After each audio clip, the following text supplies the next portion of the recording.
ये है talks news network और आप देख रहे हैं पॉलिटॉक्स, राजनीति का कच्चा चिट्ठा।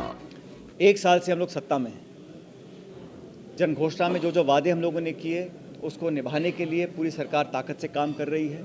शेष बचे 4 साल के अंदर सभी वादों को हम लोग पूरा करेंगे। ये सरकार और संगठन दोनों का प्रण है।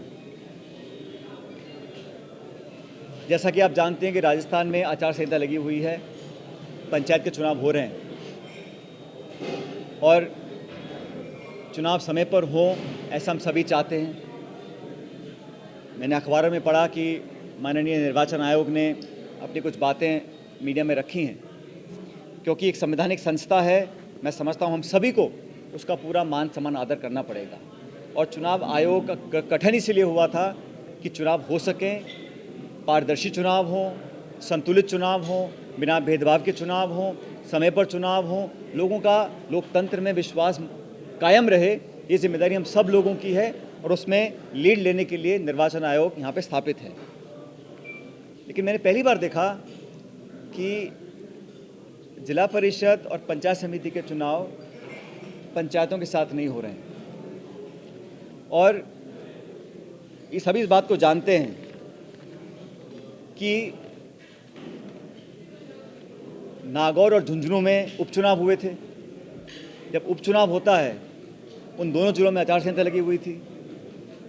तो हमारी सरकार ने जो पुनर्सीमांकन किया है, जो डिलिमिटेशन एक्सरसाइज करी है, उन सब फैक्टर्स को लेते हुए करी है। जनप्रतिनिधि, विधायक, सांसद, पब्लिक ओपन ट्रांसपेरेंट तरीके से हमने सारे कानून का पालन करके अपना डिलिमिटेशन एक्सरसाइज करी, नोटिफिकेशन इशू किया। उसके बाद किसी व्यक्ति ने जाकर हाईकोर्ट में रिट पिटीशन दायर करी, हाईकोर्ट ने स्टे लगाया।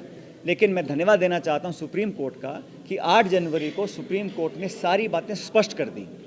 कोई अनिश्चितता नहीं रही है, कोई इसमें वाद विवाद नहीं रहा। और सुप्रीम कोर्ट ने, जहाँ तक मेरी जानकारी है, आज तक कभी किसी चुनाव में बाधा नहीं बना है। सुप्रीम कोर्ट तो हमारे संविधान का कस्टोडियन है। वो तो चाहेंगे कि चुनाव हो, समय पर हो, ताकि जनप्रतिनिधि अपना काम कर सकें। तो सुप्रीम कोर्ट या कोई भी कोर्ट जब एक बार चुनाव प्रक्रिया चालू हो जाती है तो कोई भी कोर्ट उसमें हस्तक्षेप नहीं करता है। इसलिए मैंने जो एक पत्र लिखकर आग्रह किया था, क्योंकि 8 जनवरी को सुप्रीम कोर्ट का वर्डिक्ट आया जिसमें स्टे दिया गया।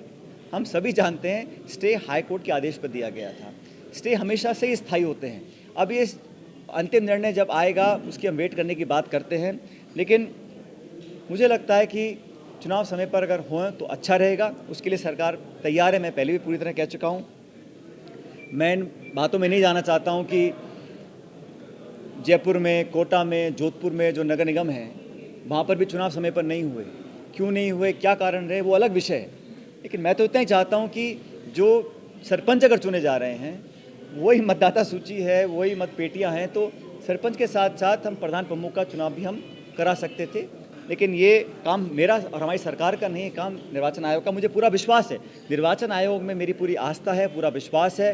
क्योंकि बात किसी एक व्यक्ति की नहीं है, बात संस्था की है, बात उस संवैधानिक पद की है जिसका निर्वहन पूरी निष्ठा से मैं समझता हूँ हमारे निर्वाचन आयोग के अध्यक्ष कर रहे होंगे। ये है टॉक्स न्यूज नेटवर्क और आप देख रहे हैं पॉलिटॉक्स, राजनीति का कच्चा चिट्ठा।